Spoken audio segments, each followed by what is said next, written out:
Je laisse le débat commencer maintenant. C'est facile de crier à la stigmatisation, j'ai été stigmatisé. C'est plus difficile de s'interroger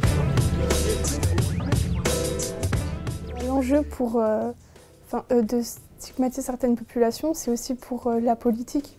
Enfin, ça arrange bien qu'on stigmatise les Roms, les musulmans, pour avoir plus de pouvoir, pour jouer sur la pseudo-sécurité qu'il faut mettre en place en France, enfin, mettre des caméras ou des petites choses comme ça. C'est vraiment pour jouer, pour avoir plus de pouvoir sur nous et nous faire oublier aussi peut-être les vraies choses. Ils nous cachent, grâce à ça, certaines choses qu'ils ne veulent peut-être pas montrer non plus.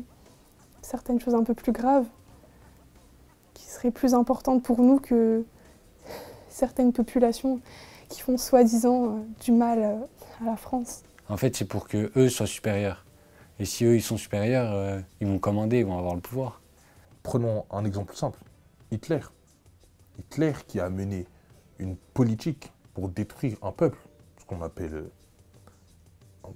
un génocide, voilà, le génocide des Juifs. Il a utilisé les Juifs pour dire oui, c'est à cause d'eux que nous sommes comme cela, comme ceci, il faut arrêter les Juifs, arrêter de payer dans leurs magasins. Et le peuple n'étant pas forcément très intelligent, et Hitler qui avait une façon de parler très excellente, il faut le dire, ils se sont dit, peut-être, c'est un moyen facile aussi de s'enlever leur propre responsabilité. Et ils ont fini par détester les Juifs. Les êtres stigmatisés changent d'époque. Ça change d'époque en époque. Une société, elle évolue. Les stigmates qu'elle crée évoluent aussi. Je pense que la question du handicapé, mentaux ou moteur, la question des femmes et la question des homosexuels est une question qui tout doucement ce sont des questions qui rentrent dans les mœurs. Et on stigmatise de moins en moins. La stigmatisation existe encore. Actuellement apparaissent de nouveaux objets de stigmatisation. Je pense aux chômeurs. Là, on entend à longueur de journée que les chômeurs, évidemment, c'est parce qu'ils profitent du système. Les riches aussi sont stigmatisés actuellement. Ah oui, mais eux, ils profitent vraiment du système. Quand même. Et puis, il y a un objet qui est à l'ordre du jour depuis 2008-2009, je pense au discours à Grenoble d'un ancien président de la République, fin juillet, à savoir les travelers, comme on dit en anglais, c'est-à-dire les gypsies. C'est devenu un objet totémique là actuellement, à tel point qu'en juillet, il y a encore un ancien député qui disait que les nazis n'avaient pas assez bien bossé à l'égard des tziganes. En juillet, de cette année. C'est moi qui l'invente, Bon, c'est dans le sud de la France, mais tout le monde est en vacances. Non, je connais, j'ai entendu aussi. Il a entendu, Pierre. C'est grave. Ouais. C'est même inadmissible. Ouais. Ça commence des plus hauts, parce que même les politiciens, ils sont stigmatisants envers les gens. Enfin, je pense à Jacques Chirac, il avait dit une fois, je sais plus. Le bruit, l'odeur. Oui. Les médias, des fois, ils tordent les vérités. Il y a eu des recherches de fond qui ont été menées ces 30 dernières années par des sociologues sur la création de la stigmatisation des banlieues, justement. Il y a d'excellents travaux que vous trouverez sur le net, justement. L'affaire commence en 82 avec une pseudo-émeute qui aurait eu lieu dans une banlieue. On voit des machines à laver passer. Et en fait, c'était en polystyrène, tout ça. C'était monté de toutes pièces.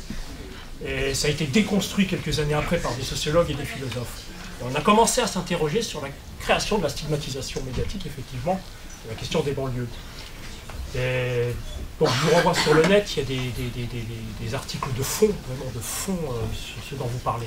Certains, je pense, à force de voir aux médias partout, tout le temps, que les jeunes comme eux, ils brûlent des voitures, ils cassent tout, etc., ils vont se dire que, inconsciemment, ils vont se dire que c'est normal de faire ça et qu'ils vont le faire ensuite. Et ce message propagé et diffusé par les médias au public, et donc le public prend ça pour une vérité. Moi je pense que les médias ils créent une personne idéale parce que ce soit les documentaires, les films ou même aux informations, on voit toujours le même style de personnes avec des tenues précises. Sexy quoi, des personnes sexy.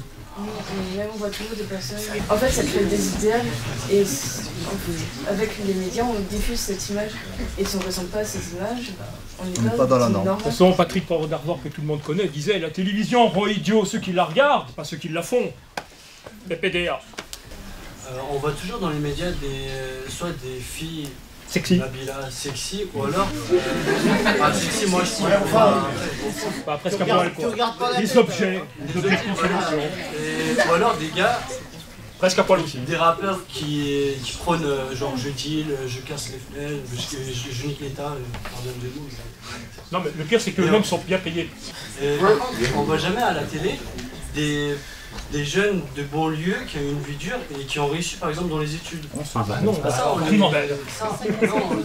là vous en demandez trop là.